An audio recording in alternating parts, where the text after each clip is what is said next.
నమస్కారం పిల్లలు. ఈరోజు మనము తెలుగు వ్యాకరణము సందుల గురించి చెప్పుకుంటాం. సందులు ఎన్ని రకాలు ఎవరో చెప్తారా?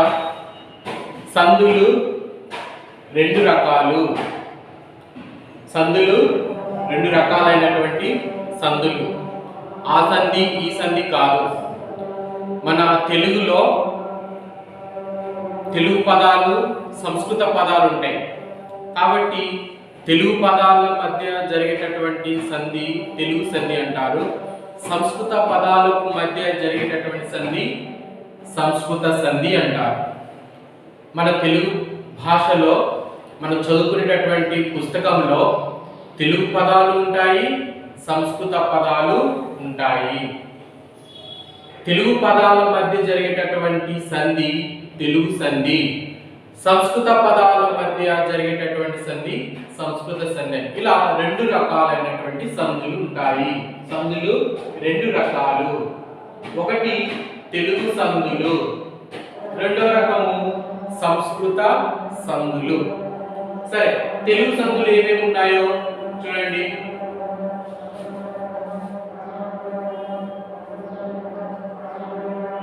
తెలుగు సంధుల్లో రకాలు ఉన్నాయి. అకార సంధి,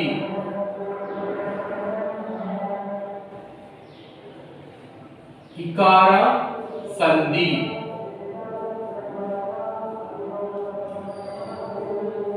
ఉకార సంధి. అందరు వినండి. ఫస్ట్ అందరు బోర్డు వైపే చూడాలి, తర్వాత రాసుకోండి. అకార సంధి, ఇకార సంధి, ఉకార సంధి. ఇంకేమైనా తెలుసా? త్రిక సంధి,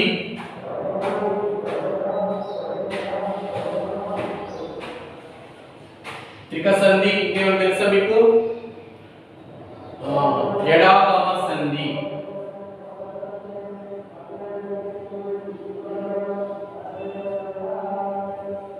ఎడాగమ సంధి. ఇవి తెలుగు సంధులు. అకార సంధి, ఇకార సంధి, ఉకార సంధి, త్రిక సంధి, ఎడాగమ సంధి. ఇవి తెలుగు సంధులు. మరి సంస్కృత సంధులు, సంస్కృత సంధులు ఇవి రెండు రకాలైనటువంటి సంధులు. సంస్కృత సంధులు మళ్ళీ రెండు రకాలైనటువంటి సంధులు. ఇవి అచ్చు సంధులు ఒక రకం.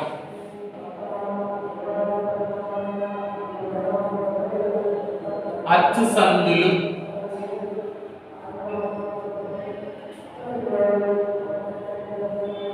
రెండో రకం సంధులు హల్ సంధులు.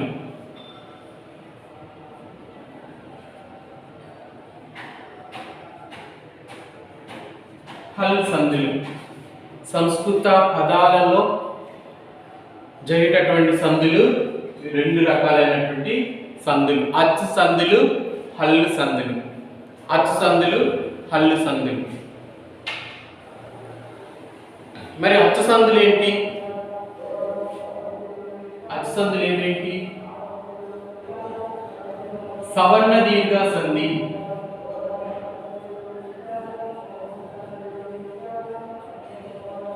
సవర్ణ దీర్ఘ సంధి, గుణ సంధి,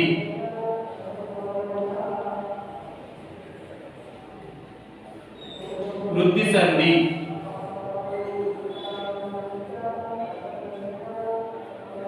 ఇంకేమున్నాయి చెప్పండి? సవర్ణ దీర్ఘ సంధి, గుణ సంధి, వృద్ధి సంధి, యనాదేశ సంధి కూడా.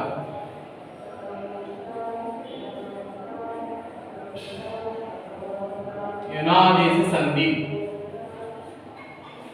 అచ్చు సంధులు సవర్ణ దీర్ఘ సంధి, గుణ సంధి, వృద్ధి సంధి, యనాదేశ సంధి. మరి హల్లు సంధులు ఏమున్నాయి? హల్లు సంధులు ఎవరు చెప్పగలుగుతారా? హల్లు సంధులు అనునాసిక సంధి,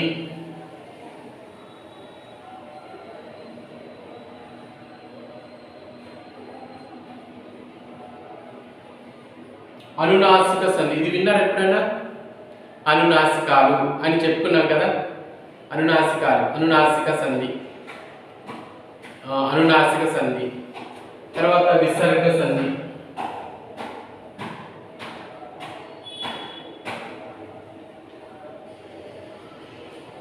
అనునాసిక సంధి, విసర్గ సంధి. ఇవి హల్లులతో వచ్చేటటువంటి, హల్లులతో ఏర్పడేటటువంటి సంధులు. ఇంకా జత్వ సంధి.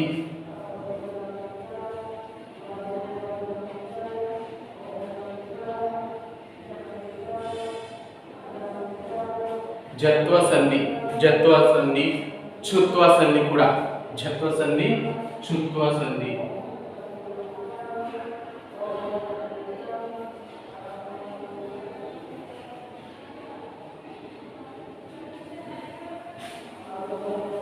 ఒకసారి అందరూ వినండి.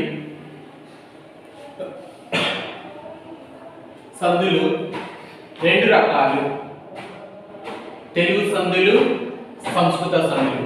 తెలుగు పదాలకు మధ్య సంధి జరిగితే అది తెలుగు సంధులు అంటారు. సంస్కృత పదాలకు మధ్య సంధి జరిగితే అది సంస్కృత సంధి అంటాము. తెలుగు సంధులు కొన్ని రకాలు ఉన్నాయి. మీకు ఈ స్టాండర్డ్లో, ఈ 10వ తరగతిలో మీకు ఈ సంధులు వస్తే చాలు. ఈ స్టాండర్డ్లో 10వ తరగతి వరకు మీరు ఇదివరకు 6th, 7th, 8th, 9th వరకు నేర్చుకున్నారు. 10వ తరగతిలో కూడా ఇవి నేర్చుకుంటే, ఈ గ్రామర్ పార్ట్ నేర్చుకుంటే సరిపోతుంది. తెలుగు సంధులు అకార సంధి, ఇకార సంధి, ఉకార సంధి, త్రిక సంధి, ఎడాగమ సంధి. ఇవి మీకు కింది తరగతిలోనే వచ్చాయి. 6వ తరగతిలో కూడా నేర్చుకుని ఉంటారు. అకార, ఇకార, ఉకార మీకు ఇచ్చే ఉంటాడు. తర్వాత 8th, 9th లో త్రిక సంధి, ఎడాగమ సంధి పరిచయం చేశాడు, చదువుకునే ఉంటారు. తర్వాత సంస్కృత సంధులు. సంస్కృత సంధులు ఎన్ని రకాలు? 2 రకాలు. ఒకటి అచ్చు సంధులు, రెండోది హల్ సంధులు. అచ్చు సంధులు మళ్ళీ సవర్ణ దీర్ఘ సంధి, గుణ సంధి, వృద్ధి సంధి, యనాదేశ సంధి. తర్వాత హల్ సంధులు కొన్ని ఉన్నాయి. అనునాసిక సంధి, విసర్గ సంధి, జత్వ సంధి, చుత్వ సంధి. ఇవి ఈ రకాలైనటువంటి 2 రకాలైనటువంటి సంధుల గురించి మనము క్లాస్లో మనం తెలుసుకుంటాం ఈరోజు. ఇవి రాసుకోండి, మొదట రాసుకోండి. తర్వాత ఒక్కొక్క సంధి గురించి మీకు చెప్తాను, ఒక్కొక్క సంధి గురించి చెప్పుకుంటాం. రాయండి, క్లాస్లో నోట్స్, క్లాస్ వర్క్ రాసుకోండి.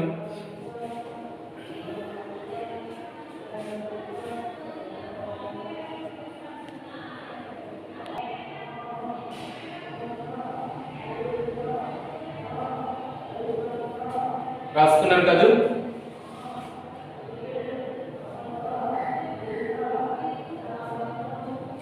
తెలుగు సంధులు ఇంకో సంధి కూడా రాసుకోండి. తెలుగు సంధిలో ఆమ్రేడిత సంధి కూడా వస్తుంది.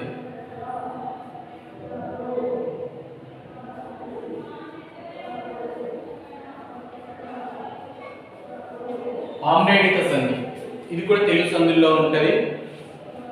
ఆమ్రేడిత సంధి కూడా తెలుగు సంధి. ఇప్పుడు ఈరోజు మనము తెలుగు సంధుల గురించి చెప్పుకుంటాం. తెలుగు సంధులు అకార సంధి మొదటిది. హెడ్డింగ్ పెట్టుకోండి, అకార సంధి.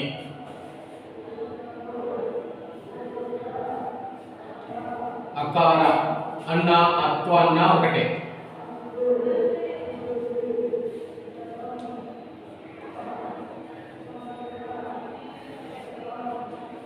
అత్వ సంధి, అకార సంధి, అత్వ సంధి.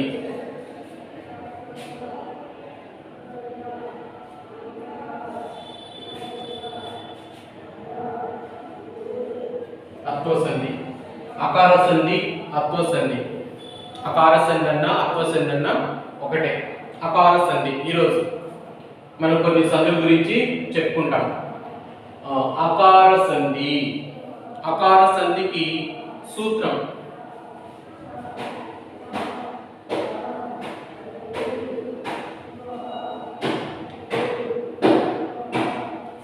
అకార సంధికి సూత్రం ఎవరైనా చెప్తారా? మీరు కింది తరగతిలో చదువుకున్నారు. అకార సంధికి సూత్రం ఏంటి? ఎనీవన్ ఎవరైనా చెప్పొచ్చు. అత్తునకు అచ్చు పరమైనచో సంధి బహుళము. Very good. అత్తునకు, అత్తు అంటే అత్వము, అత్తునకు, అత్తునకు అచ్చు,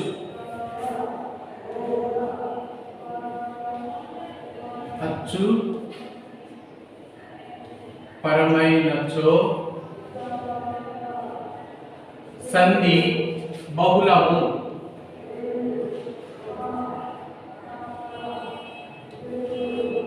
అత్తునకు అచ్చు పరమైనచో సంధి బహుళము. చూడండి, మనము సంధి చెప్పుకునే ముందు బేసిక్ చెప్పాం, కింది తరగతిలో చెప్పుకున్నాం మనం. అత్తునకు అచ్చు పరమైనచో సంధి బహుళం. బహుళము అనే పదాన్ని చెప్పా. బహుళము అంటే ఏంటి? బహుళము ఇజ్ ఈక్వల్ టు ఏమని చెప్పాను? బహుళం అంటే బహుళంలో 4 రకాల సంధులు ఉంటాయి కదా, 4 రకాలుగా సంధి జరుగుతుంది అని చెప్పుకున్నాం. బహుళం అంటే 4 రకాలుగా సంధి జరుగుతుంది. ఎలా జరుగుతుంది? నిత్యం, నిషేధం, వైకల్పికం, అన్యవిధం కదా. నిత్యం, నిషేధం, వైకల్పికం, అన్యవిధం. వైకల్పికంలో 2 ఉంటాయి, నిత్యము, నిషేధం. అవునా? ఇక్కడ సంధి, అందుకని చెప్పాను నేను సంధులు చెప్పేటప్పుడు, సంధి సూత్రాలు చెప్పేటప్పుడు ఇవి ఉపయోగపడతాయి అని చెప్పాను. ఇప్పుడు బహుళం అనే పదం వచ్చింది. ఈ సూత్రం ఏంటి? అత్తునకు అచ్చు పరమైతే సంధి బహుళము అంటే బహుళంగా జరుగుతుంది అని అర్థం. అత్తునకు అచ్చు పరమైనప్పుడంట సంధి బహుళంగా జరుగుతుందంట. ఎట్లా? బహుళం అంటే ఏమని చెప్పుకున్నాం? బహుళము ఒకసారి రాద్దామని గుర్తు చేస్తాను.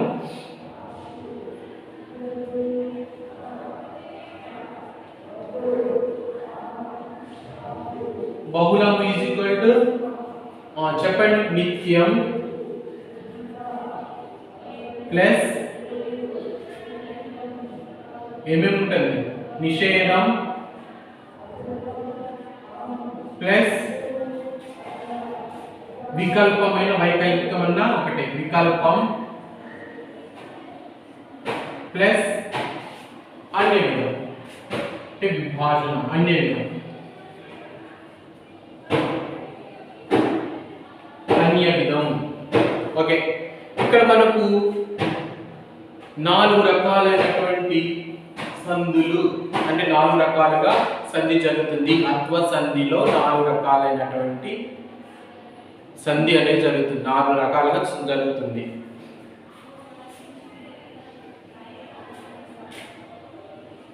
నాలుగు రకాలుగా సంధి జరుగుతుంది. ఉదాహరణ చూడండి,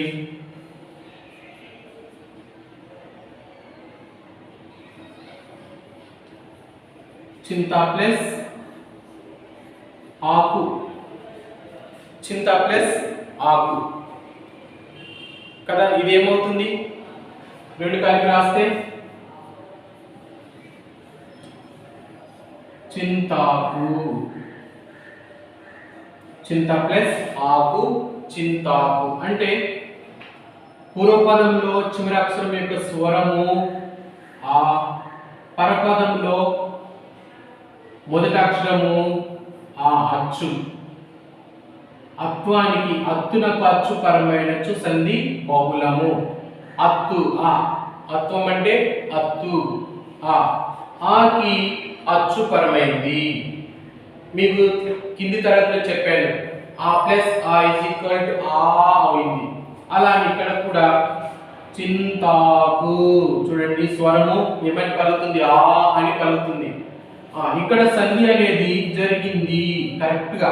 ఈ పదానికి సంధి జరిగింది, చింతాకు అనే పదానికి సంధి జరిగింది. కాబట్టి ఇది నిత్యం.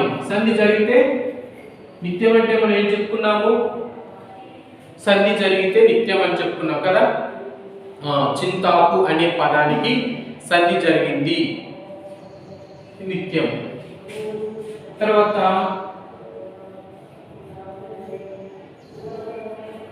వెలయాలు, వెలయాలు. దీన్ని ఎలా విడదీయవచ్చు? వెల ప్లస్ యాల ఆల, ఆలు, వెల ప్లస్ ఆలు అని విడదీయాలి. వెల ప్లస్ ఆలు. చూడండి, వెల ప్లస్ ఆలు. ఇక్కడ ఈ రెండు పదాలు వెల ప్లస్ ఆలు, రెండు పదాలు కలిపినప్పుడు వెలాలు అని రావాలి. దీని ప్రకారంగా అయితే, దీని ప్రకారంగా మనము ఆ ప్లస్ ఆ ఈజ్ ఈక్వల్ టు ఆ అయింది. ఆ ప్లస్ ఆ ఈజ్ ఈక్వల్ టు ఆ. చింతాకు, పూర్వపదంలో చివరి అక్షరానికి ఇక్కడ దీర్ఘం లేదు, కానీ ఇక్కడ దీర్ఘం అనేది వచ్చింది. చింతాకు అంటే ఇక్కడ సంధి అనేది ఇక్కడ జరిగింది. చింతాకు అనే పదము సంస్కృత పదమా తెలుగు పదమా మీరు అనుకోవచ్చు. దీర్ఘం వచ్చింది కదా, అది సవర్ణ దీర్ఘ సంధి కదా అనొచ్చు. అది సవర్ణ దీర్ఘ సంధి అంటే అది సంస్కృత పదానికి వస్తుంది. ఇది చింతాకు అనేది తెలుగు పదము. తెలుగు పదంలో ఇక్కడ మనకు చింత ప్లస్ ఆకు, చింతాకు. ఇక్కడ ఈ పదానికి సంధి అనేది కరెక్ట్ గా జరిగింది కాబట్టి నిత్యం అని చెప్పినాం. మరి ఇక్కడ వెలయాలు అనే పదానికి వెల ప్లస్ ఆలు, దీని ప్రకారంగా రాస్తే వెలాలు అవుతుంది. వెలాలు అనే పదం మనకు తెలుగులో లేదు కదా. వెలాలు అంటే అర్థం ఉందా? లేదు. కాబట్టి ఇక్కడ యా అనేది మనకు ఎలా వచ్చి చేరింది? మిత్రులు వల్ల వచ్చి చేరింది. రెండు పదాలకు మధ్య ఒక అక్షరం వచ్చి చేరింది, ఆగమమైంది. ఆగమ సంధి అన్నారు కదా. ఆగమము, రెండు పదాలకు మధ్య యా అనే అక్షరం వచ్చి చేరింది, ఆగమమైంది. అంటే ఇక్కడ ఈ పదానికి వెలయాలు అనే పదానికి సంధి ఇదే రాయొచ్చు, ఇలానే ఇదే కరెక్ట్. కానీ దీన్ని మనము నిషేధం అంటాం. నిషేధం, సంధి అనేది జరగలేదు. రాయడం ఒకే కరెక్టే, వెలయాలు అనే పదం ఇచ్చి విడిసి రాయమంటే రాస్తాను. కానీ ఇక్కడ ఈ పదానికి సరైనటువంటి సంధి అనేది చేయబడలేదు అని అర్థం.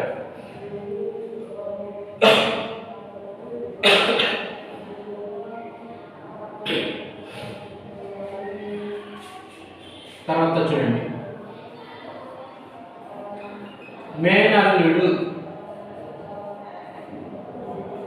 అందరు చూడాలి, తర్వాత రాసుకోండి. మేనల్లుడు, మేనల్లుడు చాలా మంది అంటారు మేనల్లుడు, మా మేనల్లుడు అంటారు కదా. మేనల్లుడు, దీన్ని విడిదీసి రాస్తే ఎలా రాస్తారు? మేనా ప్లస్ అల్లుడు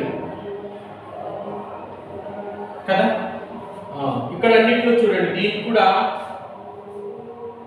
కూడా పూర్వపదంలో చివరి అక్షరం యొక్క స్వరము ఆ అత్తునకు అచ్చుపరమైంది, అత్తునకు అచ్చుపరమైంది.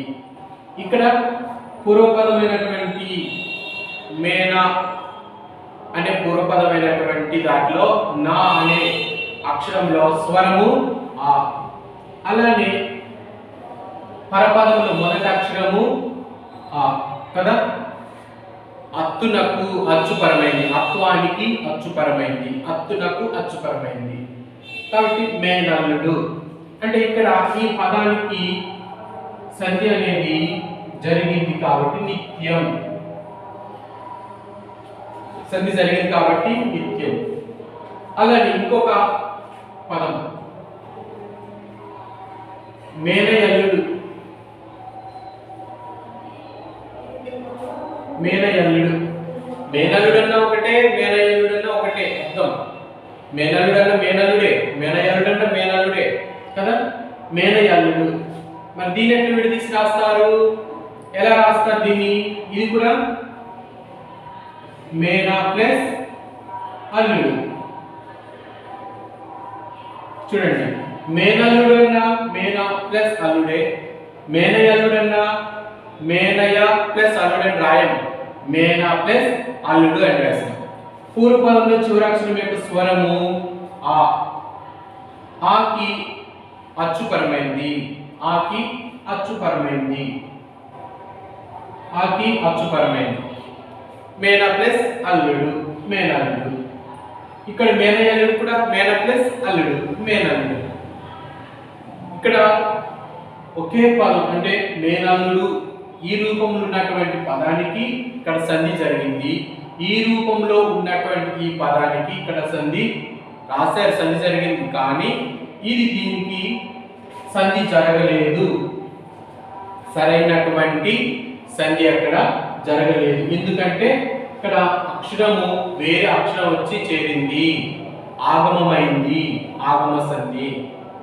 కాబట్టి ఇక్కడ ఎలాంటి మార్పు లేదు. ఒక హల్లు ఇంకో హల్లుకి లేదా ఒక అక్షరానికి ఇంకో అక్షరం వచ్చి చేరాలి. ఇక్కడ స్వరం మాత్రమే చేరింది. ఇక్కడ మాత్రము స్వరం కాదు, ఒక అక్షరమే వచ్చేది. మేనా ప్లస్ అల్లుడు, మేన ఎల్లుడు. కాబట్టి ఈ పదానికి సంధి జరగలేదు, కాబట్టి నిషేధం. ఈ రెండింటిని కలిపి ఏమన్నాము? వైకల్పికం.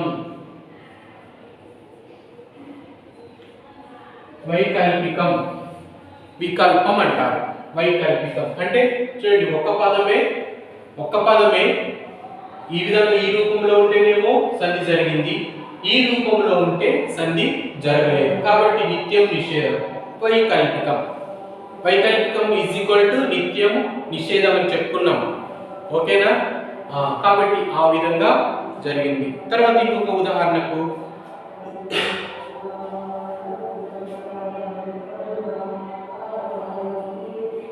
ఔరౌరా.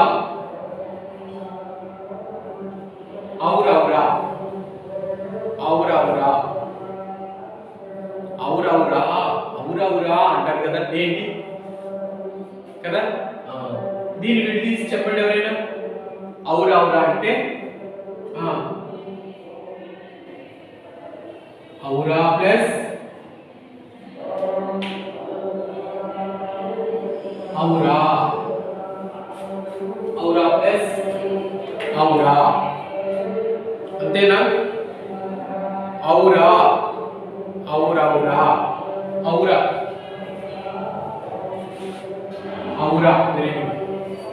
ప్లస్ ఔరా.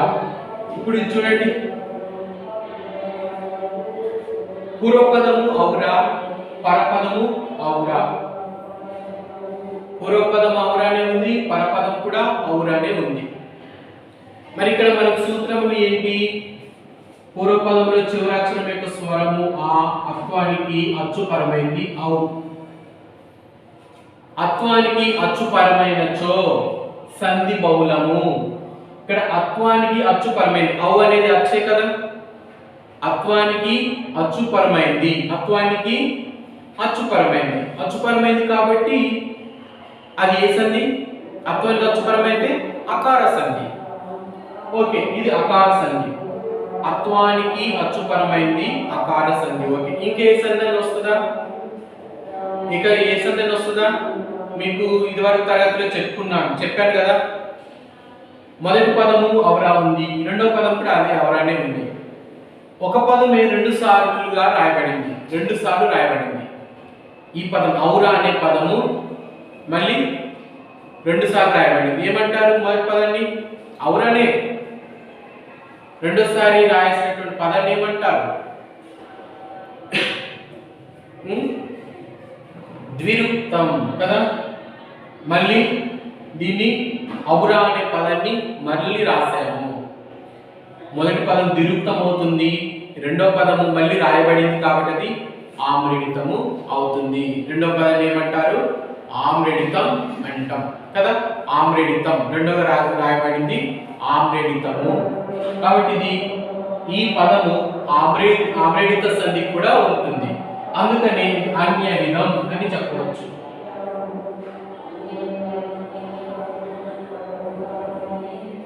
అన్య విధం అంటే ఈ అకార సంధి కాదు, అది ఆమ్రేడిత సంధి కూడా అని అర్థం.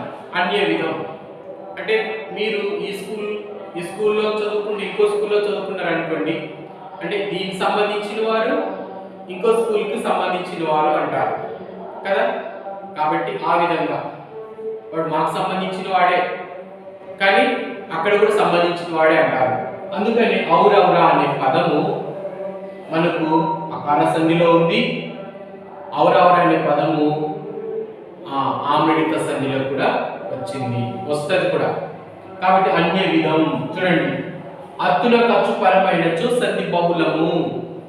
సంధి జరిగింది కాబట్టి ఇక్కడ నిత్యం.